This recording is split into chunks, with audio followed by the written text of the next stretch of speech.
पिता की कहानी। यह कहानी शुरू होती है जब मैं घर से गुस्से में बड़बड़ाते हुए निकल आया था और बस स्टैंड की तरफ आगे बढ़ने लगा। मैं मन ही मन बड़बड़ा रहा था, पता नहीं कितने पैसे छुपा के रखे हैं, लेकिन मेरे लिए एक बाइक नहीं ले सकते। अब मैं यहाँ से चला जाऊँगा और तब तक वापस नहीं आऊँगा जब तक मैं खुद के पैसे से बाइक नहीं खरीद लेता। इतना सोच ही रहा था, तभी मेरे पैर में कुछ चुभने का एहसास हुआ। नीचे देखा तो समझ आया कि जल्दबाजी में मैं पापा के जूते पहन आया हूँ। उन जूतों में कील उभरी हुई थी जो मेरे पैर में बार बार घाव किए जा रही थी। लेकिन उस समय गुस्सा अधिक था तो मैं बड़बड़ाते हुए आगे बढ़ गया। एकाएक मुझे याद आया कि मैं पापा का पर्स भी साथ ले आया हूँ। मेरे खुराफाती दिमाग में एक ख्याल आया, क्यों ना आज पापा का पर्स चेक किया जाए, जिसे आज तक उन्होंने किसी को हाथ तक नहीं लगाने दिया। पता नहीं कौन सा खजाना छुपा है इस पर्स में जो किसी को हाथ नहीं लगाने देते थे। जब मैंने पापा का वह पुराना पर्स खोलकर देखा तो उनमें पैसे तो नहीं मिले, लेकिन पैसों की जगह एक डायरी रखी हुई थी। तब मैंने सोचा, ओह, तो यहाँ खजाना छुपा रखा है। मैं समझ रहा था कि यहाँ पापा ने लिखा होगा कि किस से कितने पैसे लेने हैं और किसको कितने पैसे दिए हैं, लेकिन मैं गलत था। जब मैंने उस छोटी सी डायरी का पहला पेज खोल कर देखा तो वहाँ पर जो लिखा था वह थोड़ा सीरियस कर देने वाला था। डायरी में जो लिखा था उसे पढ़ने के बाद मेरे चेहरे का जो एक्सप्रेशन थे वह गायब हो चुके थे, क्योंकि डायरी में वैसा कुछ नहीं था जैसा मैं सोच रहा था। वहाँ पर उन पैसों का हिसाब लिखा हुआ था जो अलग अलग कामों के लिए अलग अलग लोगों से उधार लिए गए थे। उस लिस्ट में कंप्यूटर के नाम पर भी पैसे लिए गए थे। कुछ यूँ लिखा था, 50,000 बेटे के कंप्यूटर के लिए। यह वही कंप्यूटर था जिसे मैं आज तक यूज कर रहा हूँ, लेकिन मुझे यह पता नहीं था उस कंप्यूटर को खरीदने के लिए पैसे कहाँ से आए थे। लेकिन आज पता चल रहा था।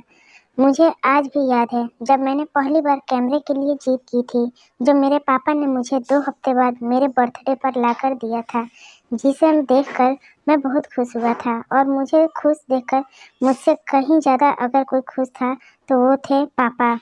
अब मेरे चेहरे से गुस्सा एकदम गायब हो चुका था। जब मैंने आगे का पन्ना पलटा तो वहाँ पर कुछ विशेष इच्छाएं लिखी हुई थी। पहली जो विश थी उसमें जो लिखा हुआ था, अच्छे जूते पहनना।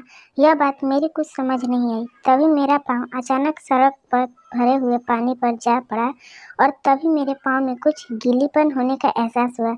जब मैंने जूता उतार कर देखा तो उसका तल्ला टूटा हुआ था। यह देखकर मुझे डायरी में लिखी बात याद आ गई।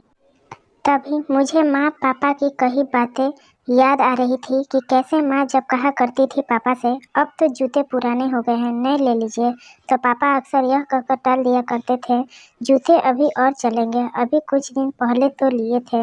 मुझे आज समझ आ रहा था कि कितने दिन और चलेंगे। साथ ही साथ यह भी समझ आ रहा था कि पापा पर्स को क्यों छुपा कर रखते थे।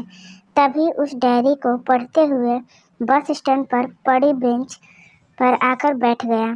अब उस डायरी का आखिरी पन्ना बचा हुआ था। उस पन्ने को जब मैंने पलट कर देखा तो वही कल की डेट लिखी हुई थी। तारीख के नीचे लिखा हुआ था 50,000 रुपये बाइक के लिए। बस इतना पढ़ा और दिमाग सन्न रह गया। अब मेरे मन में कोई सिकवा गिला नहीं बचा था। बस मेरी आंखों से आंसू चले जा रहे थे। मुझे आज तक नहीं पता तब मैं क्यों रोए जा रहा था। अब मैं जल्दी से घर की तरफ भागा, लेकिन जूतों की वह कील पाँव में अब तक घाव बनाने में कामयाब हो चुकी थी। मैंने जूतों को रास्ते में ही निकाल कर फेंक दिया और भागते लड़खड़ाते हुए घर जा पहुंचा, लेकिन पापा घर पर नहीं थे।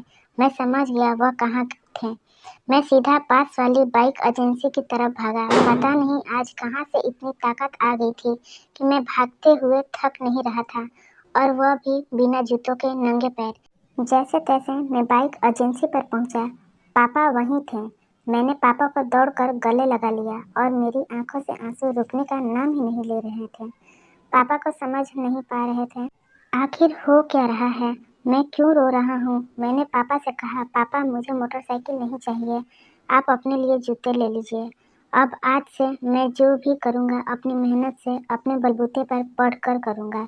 दोस्तों, बस इतनी सी थी ये कहानी। एक शख्स ऐसा भी होता है जो हमें छुपकर प्यार करता है। वह होते हैं हमारे पिता। यह परिवार के एकमात्र ऐसा व्यक्ति होता है जो अपने बच्चों से उन्हें बिना जताए छिपकर प्यार करता है, खुद की इच्छाओं को मारकर बच्चों के लिए सपने देखता है और उनकी खुशी में ही खुश हो जाता है। मुझे नहीं पता है कि आप अपने पेरेंट्स की इज़्ज़त करते हो या नहीं, लेकिन अगर आपके पास पेरेंट्स हैं तो आप बहुत खुशनसीब हो, क्योंकि इस दुनिया में बहुत से लोगों को तो पेरेंट्स का प्यार भी नसीब नहीं होता। अंत में मैं यही कहना चाहूँगी कि माँ-बाप की भावनाओं का सम्मान करें।